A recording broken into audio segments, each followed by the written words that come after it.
Yes, guys, we are Tottenham TV for another pre-match pump-up, and it's time to dust off the disappointment of the North London Derby and get ready for 3 points. Turn them frowns upside down as we take on Frankfurt. It is a big game today, though. Let's not make any mistake about that. We lost the Sporting 2-0, which now puts pressure on this as the third group game. And we can't really afford for any more slip-ups if we want to get out of this group, if we're being brutally honest. Guys, make sure you smash that like button, smash that subscribe button. Myself and Brains McLeod, who is no stranger to the channel, we will be taking you all the way through to the live watch-along with the boys in studio, who will then also be giving you the post-match fan show. So we've got everything covered here today that you need for the game. And guys, feel free at any stage to get in a super chat and we'll bring it up and we'll have a good discussion on it as well. But look, Brains, first of all, how are you keeping, my man? Yeah, not bad, man. Not bad. Just trying to have the ups and downs of following Spurs not blow my mental health out the water. Other than that, it's all good. No, it's been a good start to the season, and you know, it's been, you know, a lot of positives. Like there's some negatives, but there's been a lot of positives. It's a decent start. Just want to get some three points tonight and just get back on the good side of things, you know. No, look, it was disappointing. It was very disappointing against Arsenal, especially being in the game at halftime. You're thinking, okay, Tottenham, this is a true test of your mentality. Go out and show us that it truly has changed. And then look, individual errors. Hugo Lloris, absolutely disgraceful from a captain, if I'm being brutally honest. That's the guy you're supposed to turn to in them moments. That's supposed to drag you through them moments. Failed. Emerson, absolutely brain dead, especially in the area he done it with Martinelli's back to goal as well. Absolutely stupid. But look, the good thing is we've got games coming quick and fast, and hopefully we can put that in the distant memory. That would be absolutely brilliant if we could do that. We just got to start well tonight with a good win at Frankfurt. But we'll start with the press conference, Brains. I mean, it looked like a bit of a tetchy press conference. Some fiery words coming out of there, especially on the likes of Doherty and Spence. I mean, what's your thoughts on Conte's press conference? Let's start there. I thought his body language was really interesting. There is, if you look closely, as soon as there's a moment where someone asks, I don't know if it's Ali Gold, it might be in the guy before, but maybe in Pitbrick, but there's a question that's a little bit, it's kind of asked in a way that's almost suggesting like, what are you doing? It kind of says it in a way like, you know, you did this, you know, the blame lies at you. And just the way it was asked, like you could see he was just kind of like, he didn't like it.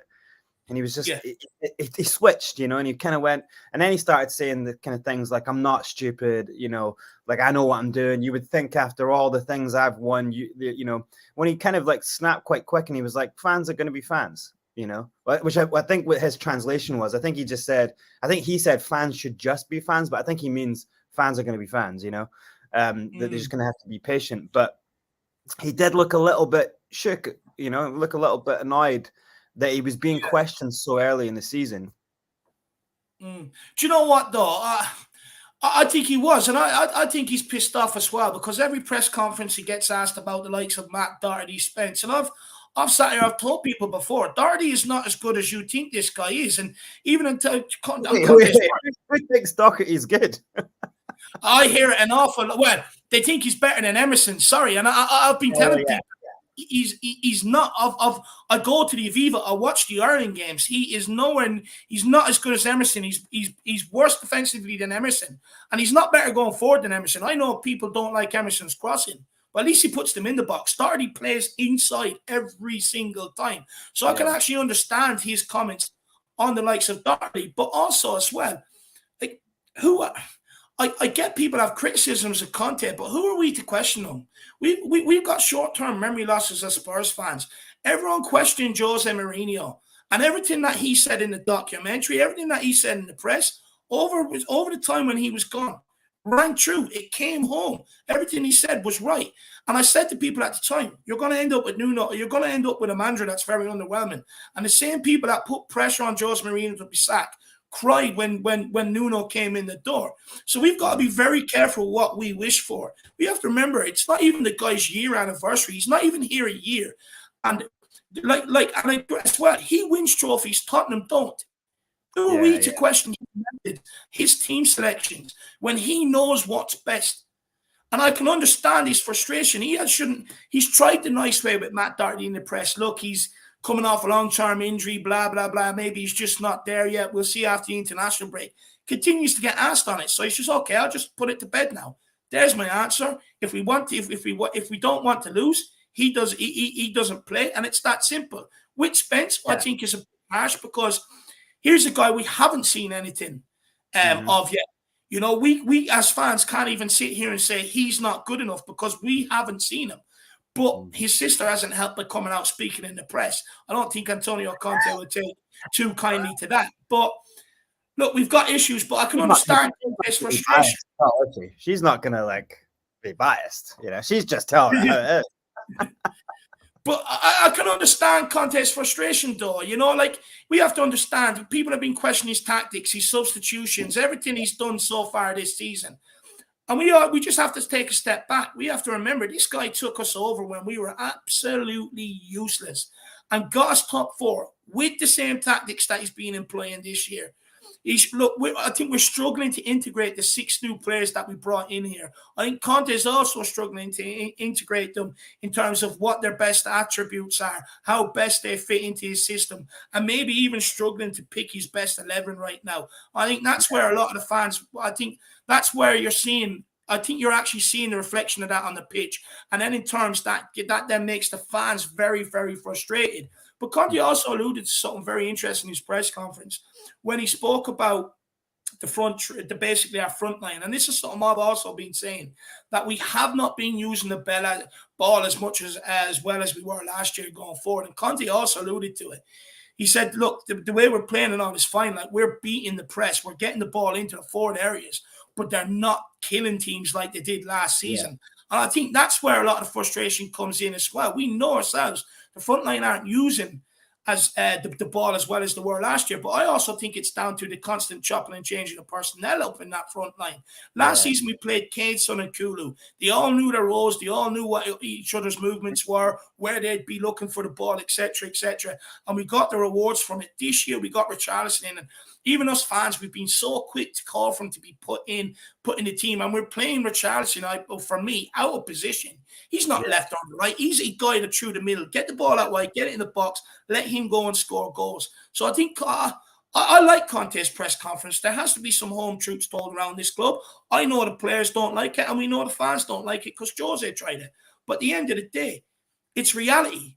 Conte's not here to sugarcoat things for these babies. It's reality. So if they can't handle the criticism, that is two options now. You either fucking put your head down and prove them wrong, or you sit at home and cry on the phone to mommy every single evening. And my bet he's going to do the second option. But, you know, I have no problem with the players being absolutely tested. No problem whatsoever. I think the interesting thing was that, like, that it's taken him a bit of time to basically see what is really the makeup of Matt Doherty. Like we didn't really see how good he was. We didn't see the Wolves Matt Doherty at Spurs, and then we seen a tiny little touch of it. He had an amazing assist for Kane last season. He had a couple of nice little moves with Kulu down the wing, and it was like, oh wow, okay, like he's actually had a good game. Like, and maybe a good game and a half in all that time that he was with us. So we should have probably never, I don't think any serious Spurs fan puts Doherty up on a pedestal. But I think the problem is that the club has made another error of signing a player at 25 mil. If you're signing a young kid, a young prospect, like Liverpool did with Ramsey, like, there's young prospects who've been signed into the Prem the last season and a half. It's like they're not getting signed in for 25 mil. Like they're not getting brought in with hype around them. And so Spence is coming in as one of the players of the Championship last year. And I think because we haven't really seen him get really any kind of minutes. He gets such small amounts of minutes in preseason that I think that's why people are kind of going, what's the beef? And obviously, but we heard that stuff about that it was a kind of, it wasn't his signing, so there's a stubbornness to play him, and that's kind of stuff that I think is frustrating fans, where it's like, what I do understand with Conte is he going to risk? Because if he takes the risk of just, okay, I'm going to start Spence, and then we get battered and everything goes wrong, fans can all go, oh yeah, cool, don't worry, we were wrong, which none of them will admit, but then Conte is the one who's got a job that he's got, he's got like a team that he's got to protect, so I get it from that point of view. But I also do think, and one for me, like I think there has to be like a level of realism and when you're watching your team and you're supporting your team. There's also I think we build people up on pedestals and then we crush them so quickly. So for me, I was always kind of trying to not build Conte up into too high a pedestal, because he's still coming to a team. He's still got to defeat a mentality. Like he's won everywhere he's gone, but he hasn't come to a club that's struggling to win a title in so long. He's got to battle years of a losing mentality, and that's the big deal. So there's extra pressure on every tiny little thing. You lose 2 games in a season, and all of a sudden, everyone's asking questions. So, but then the measure of a man, is, I'm sure he can take this on. I'm sure he kind of is the kind of guy who like thrives in high pressure situations. I just don't think he likes the way that the narrative is starting to happen with the press and the way that they're asking the questions, the way that they're kind of starting to feel like they're the voice of the media, of the fans, of Spurs fans. Some of them are not Spurs reporters. Some of them are just, like The Athletic and, nationwide press, who are just trying to get a reaction by sounding as if they're kind of backing up. Oh, well, the fans want this, the fans want that. It's like, mate, if he had a better option, he'd probably fucking use it. It's like, he's not got many good things down that side. It's like, and we knew that from coming in off that transfer window. We knew it was like we were all crying out for a better right wing back. Emerson would have been a really good backup. Like a really good rotation. But like, now we've got a 25 million player who doesn't look like he's going to get a shout anytime this season. So that's what I'm saying. It's not specifically Conte. It's bad club management. It's a mess up, between Levy, Paratici, and Conte. I think Conte also should have been very loud with him and said, look, we absolutely need a new right wing back. But if he was kind of if he thought, well, no, Emerson had a really strong end of the season and Doherty was looking pretty good before he got injured, then he might have thought, well, that should do. But yeah, it's frustrating. We've got another player there that we're just not going to see. Yeah, it's frustrating. I also don't think Conte likes the fact that maybe the way he's being portrayed in the media over the last maybe you would say a couple of weeks is maybe that he's outdated, his methods are outdated, this, that, and the other. I don't think he likes that either, to be honest with you. Winners don't like being challenged like that, especially when they've got trophies in the cabinet behind them to say, hang on, my method isn't outdated. You're looking at the wrong thing here. I think is probably where he gets frustrated. And I think where I think he's probably alluding to, which is what you're saying and many others say, is the transfer window. Now, I still think we had a decent enough transfer window. I think, yes, it could have been better. I maintain that. I mean, I was screaming out for a centre-back to be brought in here. It didn't happen. But I also understand that we're in a bit of a situation now where we're trying to get away from the mess that Steve Hitchen done in recruitment. And we're trying to get rid of that, which has been costly in many ways in terms of league position. You would say revenue, managers, it's even costed them, and it can't keep becoming costly. And it's even costing us now because of the pandemic. And there's no money around Europe. And no one in the Premier League is going to touch the likes of Ndombele, Lo Celso and stuff like that. So we're still stuck with them right now. I know they're out on loan, but they'll be back here next summer. So, look, all I would say is let's just have a bit of calm in the fan base. I do think we are having a better season than what many people are giving us credit for. I do think there's probably been a slight bit of an overreaction after the North London Derby defeat. And I think by the end of the season, I think our transfer window will come to fruition.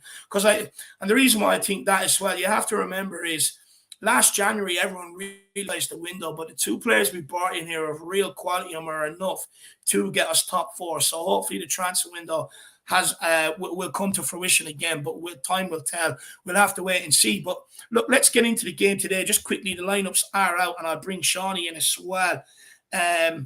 The lineups are out, and we'll bring in Shawnee. The lineup is Hugo Lloris as captain. 1 second, Shawnee. 1 second. I'm making an absolute balls of this. I'll be sacked. In goals is Hugo Lloris, Emerson Royale at right wing back. Romero, Dyer and Langley form the back three with Perisic at left wing back, Bentancur and Højbjerg in midfield, Richarlison, Son and Kane all up front. So there was a lot of talk heading into this game, people looking for that 3-5-2 instead of the 3-4-3. But it looks like Conte, although what he says in the press, he is persisting with his methods. Shawnee, what do you think? Same team again, my man, and same formation, no change whatsoever. Does it concern you? Yeah, it does. It does concern me, mate. First of all, afternoon to both of you. Good to see you guys. I'm super frustrated. Listen, there was lots to take away from that whole press conference. I know I'm sure you've just been speaking about it, but for me, it was like I don't know. It was a strange one for him. I think he was getting super frustrated, and I think this is maybe one of his ways of saying, like, I'm the boss. Let me figure it out. You guys can be the fans, but like, shut the F up. Yeah. And this is his way of kind of doing it his way. Whether that's... I was directed at you, Sean, because you call him out every week. He was saying it to you. You just didn't want to put your name on it. Yeah, well, fair enough. But look, that's what he gets paid the big bucks to do. Let's hope he wins. There's a massive game happening in Marseille right now where Sporting took the lead, but Marseille have taken a 3-1. Have taken a 3-1 at the moment. I think at least last time I saw it, just in the first half. So if they win there, this group is wide open again. So let's hope that this is a good decision. Yeah, but for me, I think that it's not. I mean, I'm frustrated, but I'm not surprised. I'll summarize it like that. Brains, are you surprised he hasn't opted to go with a different option in the middle, considering the injuries we've had in the forward area with Lucas Moura out, Kulusevski rumoured to be out for a number of weeks now? Are you surprised that he's not maybe reserving one of the forward players and actually switching up due to the injuries even? Yeah, because it makes complete sense. If you got so many games now congested back to back, like it's a little bit crazy. You could just be starting with two, like Richarlison's. Like you were saying, he's perfect down the center. Yeah. Like he's not really great off the wings. Like he's perfect down the center. Or you rest so you can bring Sonny on, get him another hat trick after 60 minutes. Or you're versatile. What I think about 3-4-3 is quite an attacking formation, but we play it from a defensive start. So when you see like off the ball, the two kind of wingers drop into like midfield roles and they kind of go into a 5-4-1.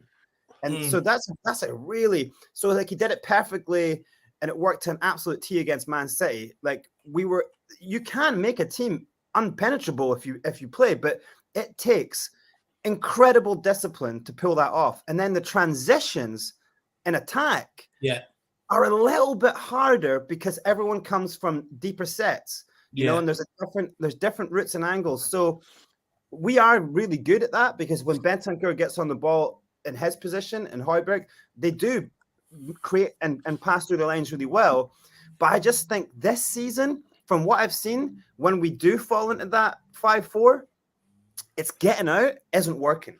Getting out breaks down. It breaks down so many times, and it's like you'll see some beautiful little 1-2s from certain players, and it goes to another player, breaks down. A lot of the time, it's gone into Harry Kane, and he's broken down there. You know, so playing that requires everyone to be so drilled, that their touches to be so good, one touch play, and then you're away. And last season, we got so perfect at it, precision. We got so good at it. And this season, it's just not clicking. So whether that just makes, if you're going to stick with 3-4-3 and drill the deep set to go, like they just have to drill it more and more and more to get them all, you know, like refined on it, like more games and more kind of rondos to get them like super drilled on though, mate, Gavin, like the front three, just like to your point, like Sonny, I know everyone's either annoyed at like the ownership or the coach, and then maybe Emerson gets thrown in here and there, but the vast majority of our big name players haven't really stepped up this year. Romero's been woeful in my opinion, so I've never seen him. He looks like half the player he was. Sonny obviously still, he had that 15 minutes of the hat trick, but apart from that, he hasn't been clicking. Same with Harry Kane. To me, I think what's mad is, look, there are 2 injuries to our forward line. So I see people in the comments saying, look at the lack of depth. You know, but we've got a team that's got 6 forwards. One of them was supposed to go out on loan and only didn't because something fell through.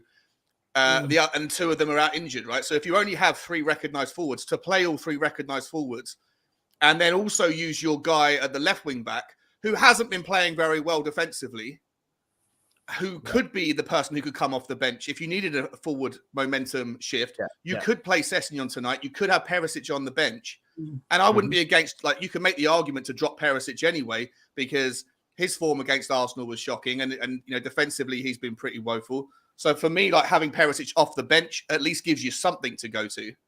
But we haven't got anywhere to go tonight. If it's the same, you know, nonsense that happens like against Arsenal, I don't think it will be. I think it'll be the most boring game of football you've ever seen. I think both teams are gonna sit back and try and draw the other teams out. Yeah, it's the same formation, same style of play. Let you have the ball, see if we can, you know, and we'll try and break. But if no one wants to move first, it's going to be a slow version of chicken and the egg.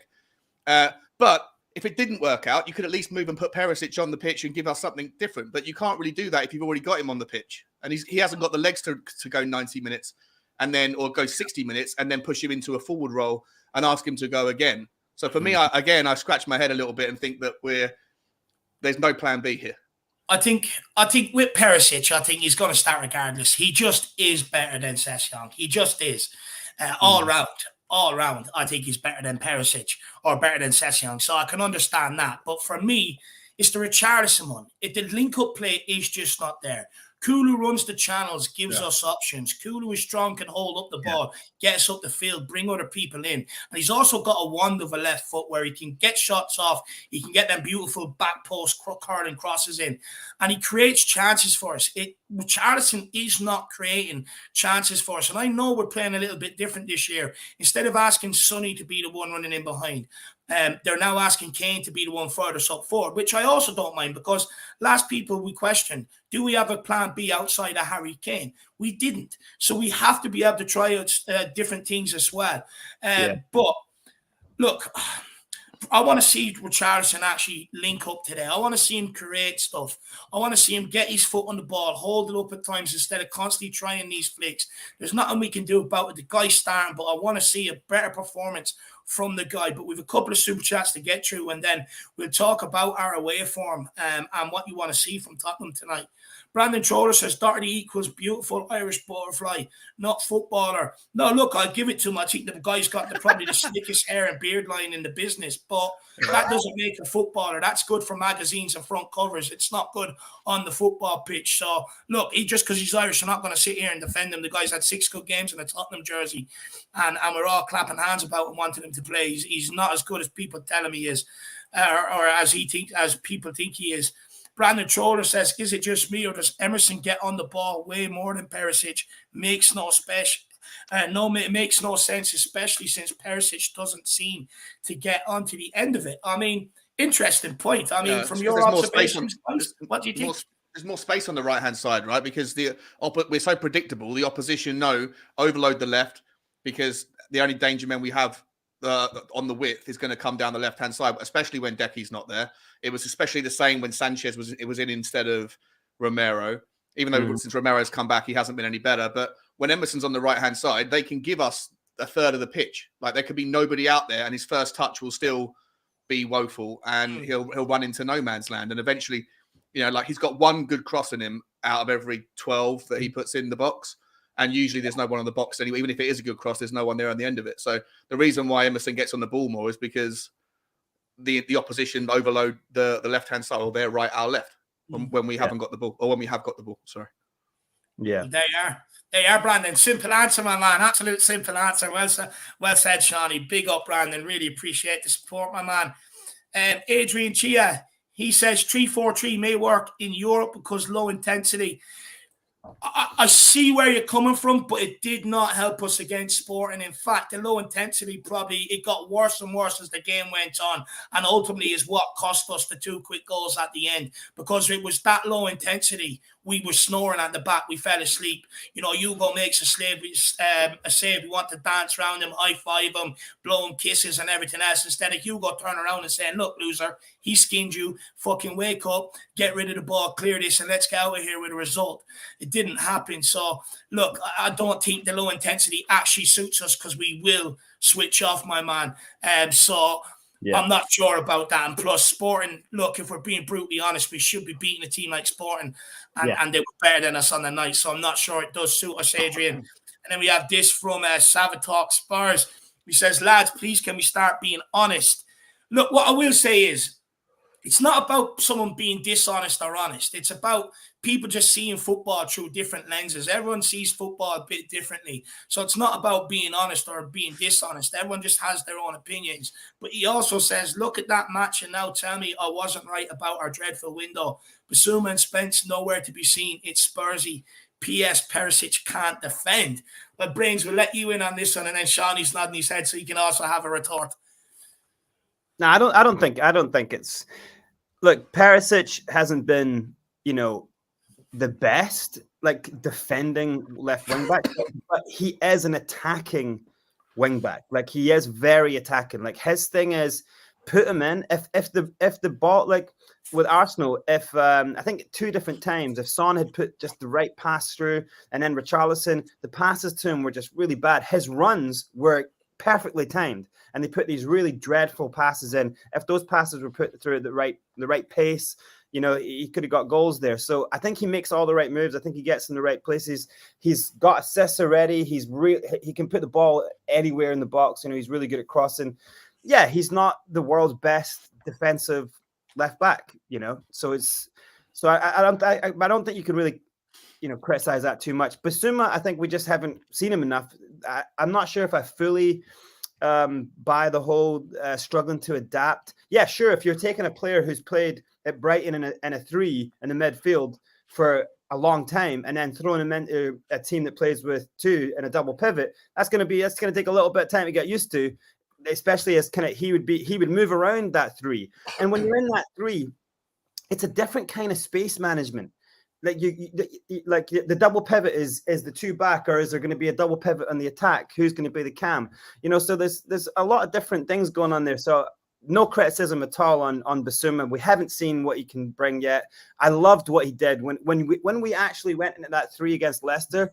it was crazy because all the space shut down. They held their spaces. No one got past Bissouma at all. He won every ball, and he made the things start to move. So I think the thing I worry about in the four is, I think Højbjerg and Bentancur have been brilliant so far. They really are brilliant. Like they're such good footballers, but there's far too much on them.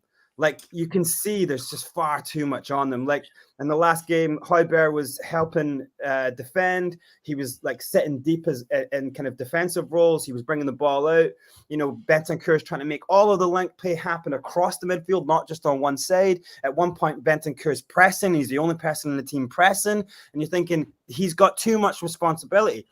Put Bissouma in there, contain the midfield. It'll be an unbreakable midfield, I think. So, and I'm not fully having a go at Conte just for that tactic, because obviously we don't really see what's happening. He thinks, from what he's seen last year, from what he knows of his players, we're like elite playing through the line, one touch, fast breaking counter team. All of a sudden, we can't play for shit like that. So he's going, wait, do I just scrap that then, what we did so successfully? Or do I kind of throw a new thing in here with a new player and build a whole midfield around Bissouma and let's start again? It's a big thing to weigh up, so it's just going to take maybe a little bit more time to see what works. But for me, I would love to see the 3-5-2, just for what you guys were saying about rotation, not kind of burning them out. I want to see Richarlison come on for Kane.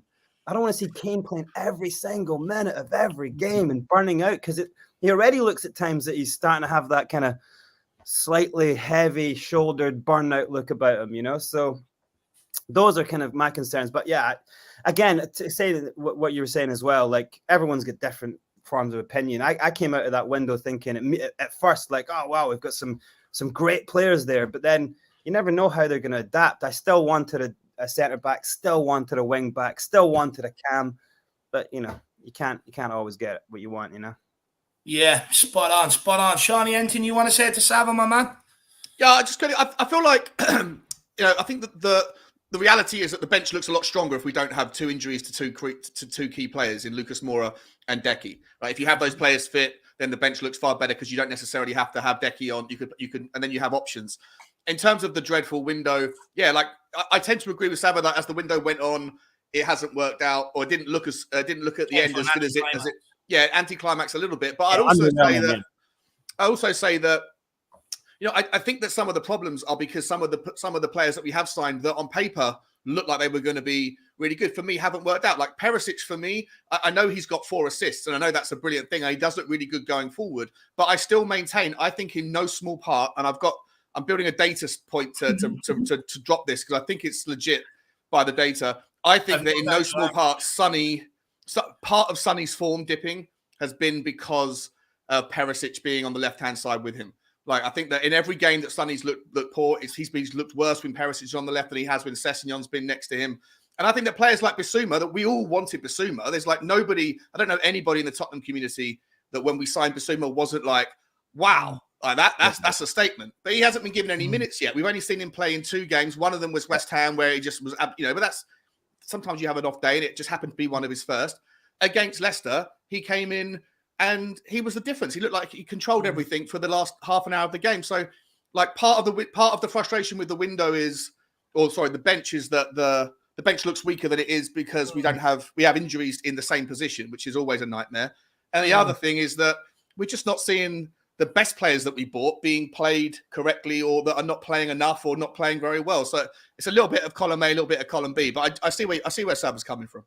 It's a good point. It's a good point as well that, when you're trying to embed new players in, you think it's all about the new players, but actually it's the effect that them coming in has on other players. Like it's not just like, oh, this player's going to come in because he's so good at this. That's going to work for the way that they connect with other players. So you're totally right. And when you've seen Sonny when they played the 3-5-2, look at the runs that Sonny started to make. Look where he started to appear on the ball. Not on that side. He was on the other side. He got one on that side, but the runs where he's like going diagonally across, on the right side, those are like killer for Son. So. Yeah, it's a good point. I will say as well, I'm not going to say you're right and I'm not going to say you're wrong, because to be fair, I think we have to wait a little bit a little bit longer to judge how good our transfer business really was, because you do have to count that there is going to be a bedding in period. Conte's still trying to find his best 11 with the 6 new signings coming in here, etc.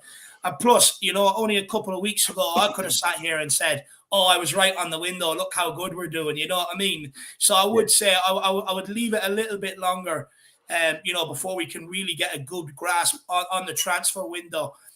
But Sava, I take your point on Bissouma and Spence. Look, Bissouma didn't cover himself in glory in the West Ham game when he was thrown in there when Bentancur was out.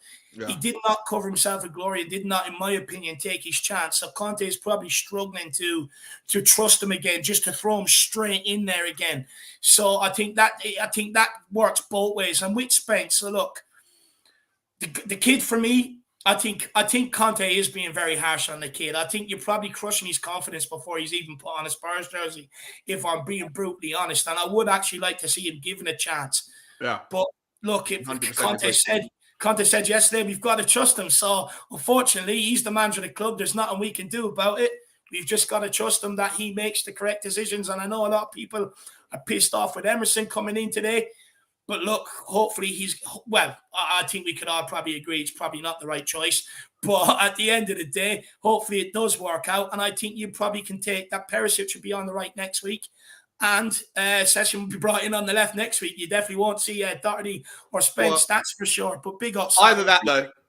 Oh, sorry, David. Either that, or you might see you might see Conte start the game as it is, but in the 60th minute, pending how we're doing, you might see Emerson withdrawn, and then given whoever he thinks is better out of Doherty and Spence, you might see him being given the chance for the last half an hour if we're in a position to do that. Because part of the issue with the decision of playing Emerson today is that there is 0 minutes available for us to experiment with either of those two at right wing back for a big game against Brighton on Saturday, or Perisic. Like, Perisic has only played 35 minutes of football at right wing back for us, and they weren't particularly good.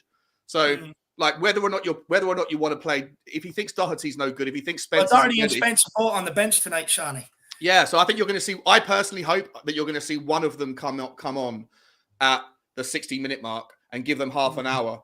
And I really hope it's Spence, because I think I've got this feeling about the guy that he's somebody who's a character who wants to. First of all, he'll want to prove everybody wrong. He just looks to me like, and he'll grab the ball. He'll make mistakes along the way, but I think he'll learn on the job really, really quickly.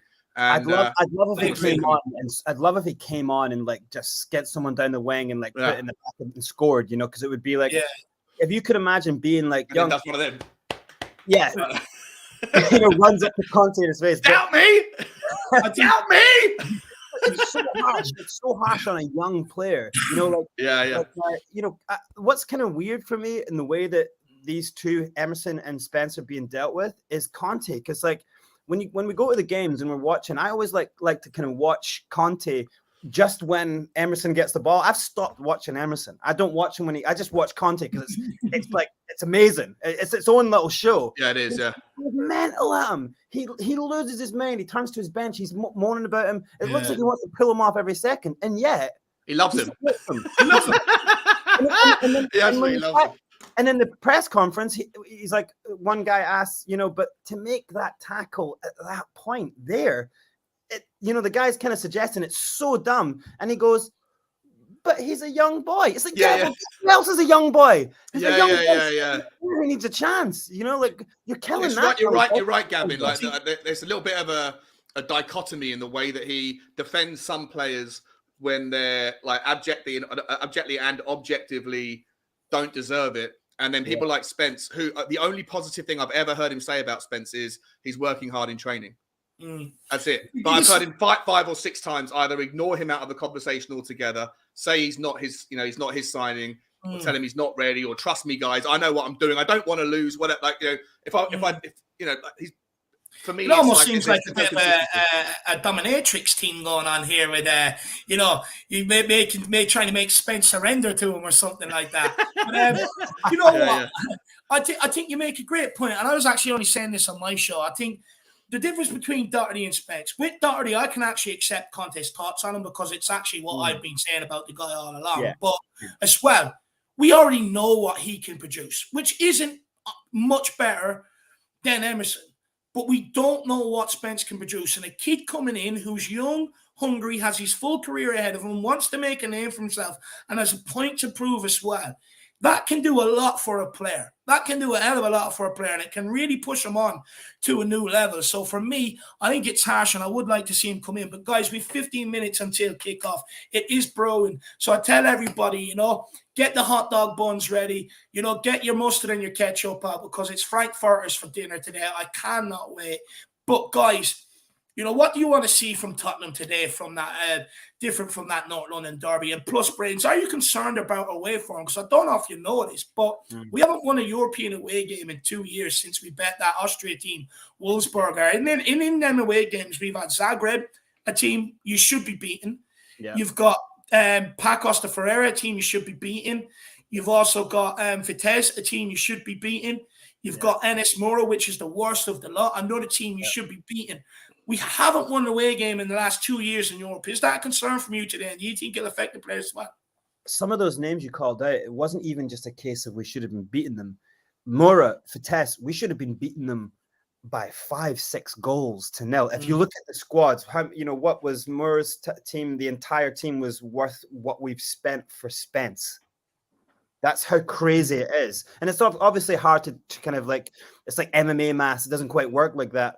But the reality is, we have it is. And Conte kind of said in the press conference where one of the media guys alluded to it, it was away form is starting to be a story. Conte said it's a story, isn't it? This is the story. We are stuck in this. And then Conte called out those teams. And it's so you can tell that they kind of know that this is a problem. It's a massive problem for fans. I think of us going away to a team now, and I think there's no way I can predict a win. I feel like it's so hard because our away form, especially in Europe, is so bad. Yeah. And so I think they should come out, and it should be the first 10 minutes. Although we set up at a 3-4-3 and a more defensive counterattacking, I think we should go high press. I think we should set the lines up a little bit higher. Sure, it will make us vulnerable for balls over the top, but that's kind of what we want them to do. We want them to try go over the top of us, try go around us. We want them to come play. So I think we have the players. We have to stop being pussies. We have to stop this mentality. We have incredible players in that team. We should be able to go to Germany and just front line them and just high press and just make them scattered and make them panic and pick up some goals. I don't think we'll get an early goal, but I want to see us go a little bit front foot. Use the attacking benefits of the 3-4-3, in the first half. High press them, shut down their inside passing angles. You will be vulnerable for balls over the top. That's fine. You've got 3 defenders. Have them strong. Believe. I just want us to believe in our lines, in those 3 lines. You've got 3 strong defenders. Believe in them. They should be able to handle a break. Believe in the midfield and believe in that attack. The way I see we're playing, and sometimes some of the way we're setting up, and sometimes the way we play in games, it just doesn't feel like we believe that we're a great team, that we've got world-beating stars in that team. So that's what I want to see. I want us to actually play that. This is a Champions League game. They're a good team. They're high up in the Bundesliga right now. Do not underestimate them, but go out ready to fight. Go and fight, Exactly. I don't mind if it's a tough game and we come close or we draw. I just want to see fight. I want to see fight away from home in the Champions League. That's what we're tuning in for. A bit of passion, exactly. A bit of passion, a bit of fight, a bit of belief in what you're doing as well. I absolutely agree with that, Brains. Shawnee, same question to you. What do you want to see from this Tottenham team? How do we turn it around from the North London derby going into today's game? Same team as well. So what do we need to do differently? We need our big players to step up and remember how to pass the ball with the correct weighting. Because, just to reflect on the Arsenal game, at the end of the first half, we had a 3.1 XG or something, right, by the end of the first half. So we should, or maybe not that much, but we should have scored a lot more than we did. And it was in no small part let down by poor decision-making by the guys with the ball in the final third. If we can solve for that, then I think a lot of the problems, a lot of the fears go away. I also want to see quick passing around the back. Like I say, I think it's going to be a real chess game. I think it's going to be super boring, like a 5 mile an hour game of chicken. But I think it's, Ben Davies, Romero. I want to see these guys, or not Ben Davies, sorry, Longley, Romero. I want to see these guys doing what they do best when they're on the ball, finding passes with pace, with zip, and making sure that they're accurate. And if we can do that, then with a little bit of luck, we can break them down. I must say, I'm really surprised looking at the betting market, considering Tottenham's away form, considering Frankfurt's home form, that Tottenham are favourites for the game. We should be. Well, we should be. I don't know why we should be. We haven't won a game, like you said. We haven't won a game away in the Champions League in 3 years. I'll tell you why. We should. Especially us as Tottenham fans, we have a habit of building up our opposition and making them better than what we are going into every game. I see it even around the fan base last season. People quote me Leicester, West Ham, Brighton, finished above all of them. We're in the Champions League. We're better than a lot of teams that people give us credit for. In the fan base, we're very quick to big up the opposition we're playing with, turn them into prime Barcelona, prime Real Madrid, and turn us down into like someone like fucking Burnley Football Club. We are better than Frankfurt, and this isn't. It's not going to be easy. Their fans is one of the most hostile in Europe. It's not going to be easy to go into. But if we're being realistic, they've got a couple of decent players there. They don't have a better squad than us. They don't have a better team than us. They don't even have a better manager. We should be favourites. We're not playing well, and I get that. It gives a lot of people nerves going into the game. We've got Kane. We've got Son. Tried and tested, proven goal scorers over a number of years. You've got Højbjerg and Bentancur on their day can be absolutely a nightmare to play against, off the ball and off the ball. You've got Perisic, who he hasn't shown it yet since he's come here, but he's a world-class footballer. You don't play at the level he's played at and win the stuff he's won, and also represent Croatia for as long as he had. If you're not a world-class footballer, we've got some very, very good players in this team. We should back ourselves more. We should be confident a bit more. I get it's not clicking right now, but once that front line clicks, we're going to go on and smash teams, and then nobody's talking about how bad the formation looks. No one was talking about it last season because our front three were using the ball. Conte also alluded to it about us killing teams last year. We're not doing it this season, and it's evident for everybody to see. So I understand why we're favourites. We should be favourites to top this group. Sporting Lisbon, it wasn't so long ago that they were United's feeder club where they used to send players out there on loan. They're not a big European name. Frankfurt, they won Europa Conference League last season, but their squad has been decimated since then. You look at Marseille. They haven't been big in Europe since about 2000. So we should be favourites in this group, but we should also start acting like it. Instead of turning in performances like we did against Sporting, we should actually start acting like we're favourites. Go out there with some confidence. As soon as you don't have the ball, look to fucking go and get it back, but do it with a bit of aggression, a bit of passion, a bit of bite about yourself. When you get the ball into the forward areas, start learning to want the ball, caressing the ball. You know what I mean? Enjoy having the ball. We look like we don't enjoy having the ball. We need to look like we enjoy being on the ball. And it's about time we start putting stuff, just putting... Preach, Dave. What a pop-up. No, because I don't like this narrative that these teams are better than us because they're fucking not. It drives me mad. That was a good Pete. That was a good rant, man. I love that. Nice. You want to see our players like, it's one thing getting into the space, but you want to see them like, don't just like get, and you want to see in the build-up, you want to see one-touch play, but when they get into certain areas, take a man on. Like, have the confidence to want the ball and drive the ball. Like, Son, that's what you want to see Sonny. Not just like little touch to the side or spin it and pass straight away. Fucking run at them. Like, go. Like some of these players in this team that we have, like, they do have that ability. Like, I just want to see it more, man. And like, and not snatching at the ball when they get in front of goal. There's a lot of that's happened so far. Like the last minute passes, the final ball has been dreadful, and then they've been snatching, and you can just see that's just like nerves. It's like, wait a minute, how much you getting paid? Like, you're in a massive club, like you've got fans who adore you, like you're big players. Play like that. Earn that respect, Yeah, 100%. And let me ask you, everything that we've spoke about today, guys, they sort of like the away form, us not looking like we're enjoying the ball, sometimes, not putting in 100% effort and stuff like that. Does that come down to the team mentality and that it's maybe shook at the minute, or does it actually come down to like the leadership? And I'm talking about like Hugo Lloris on the pitch as a captain, because I think it definitely speaks to our away record somewhat. Because when you're seeing him high-fiving players when they've been skinned, 3 of them have been absolutely skinned, and then we can see the corner from the right way, it doesn't send out the right leadership message. When you look at West Ham, people can blame Højbjerg, people can blame Bissouma, people can blame Dyer if you want. But the nuts and bolts of it is Hugo Lloris got a back pass, no pressure on him, and puts it straight out of play under no pressure. They score from it, and it turns the game completely, the momentum of the game. The mistake versus Arsenal, again, turned the momentum of the game. We can blame Emerson if we want, but it turned after Lloris made that double error. So does it come down to mentality of the players, or does it actually come down to the leadership on the football pitch? Go on, Brian, do you want to go?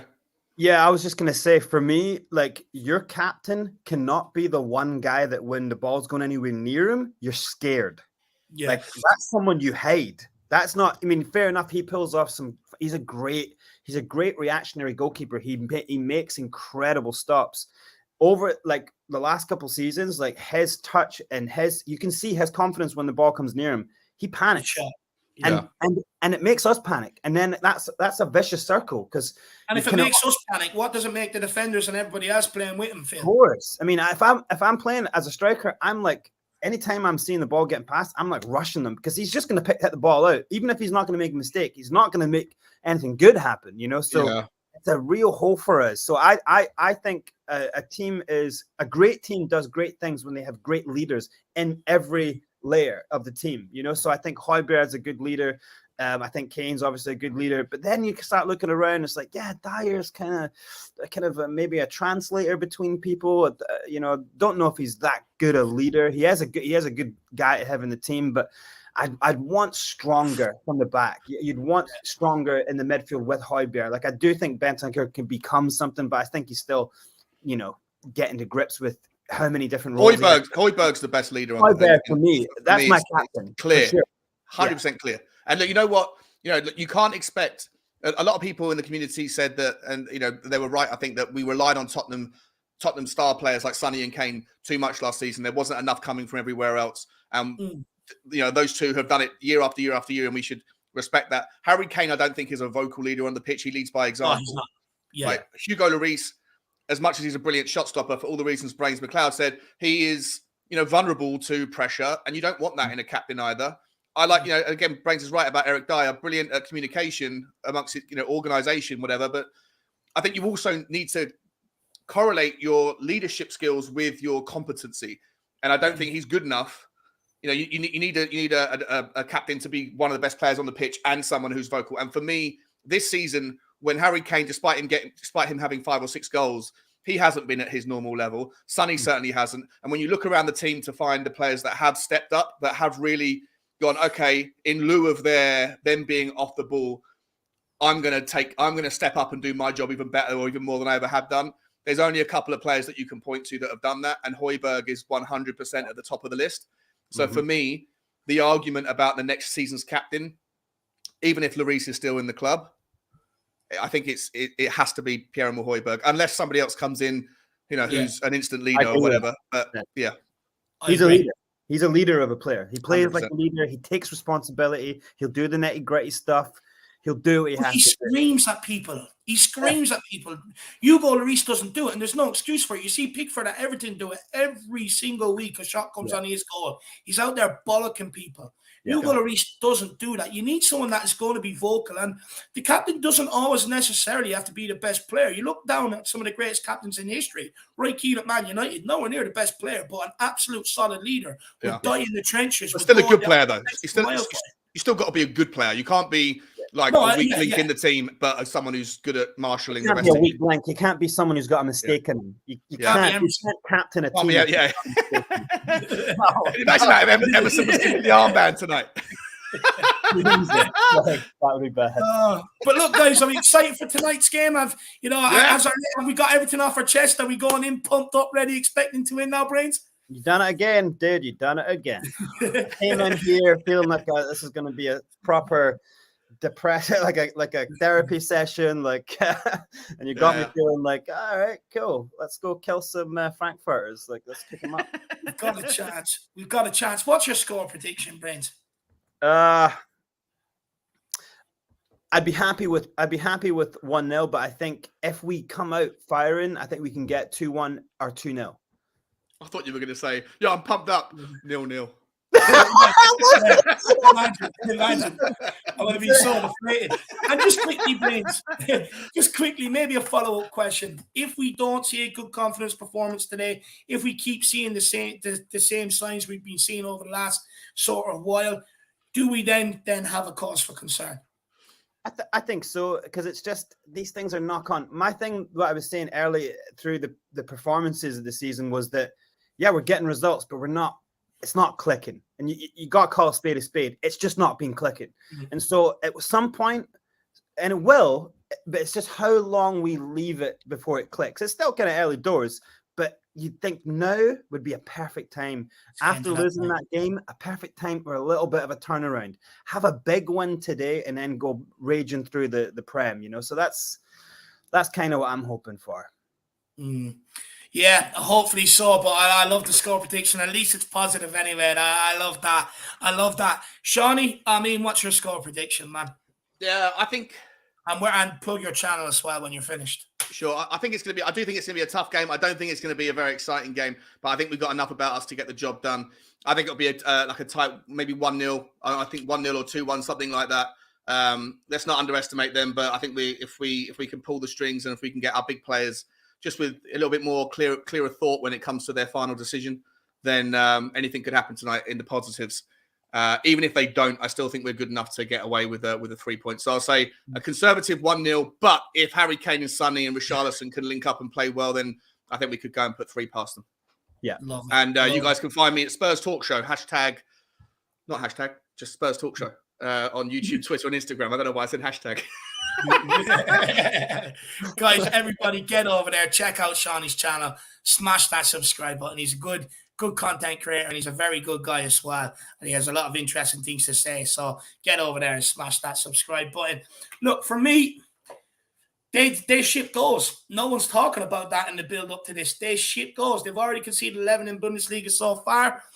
We're just waiting to click and score goals. Tonight, I think, could be the night, and hopefully we absolutely punish them.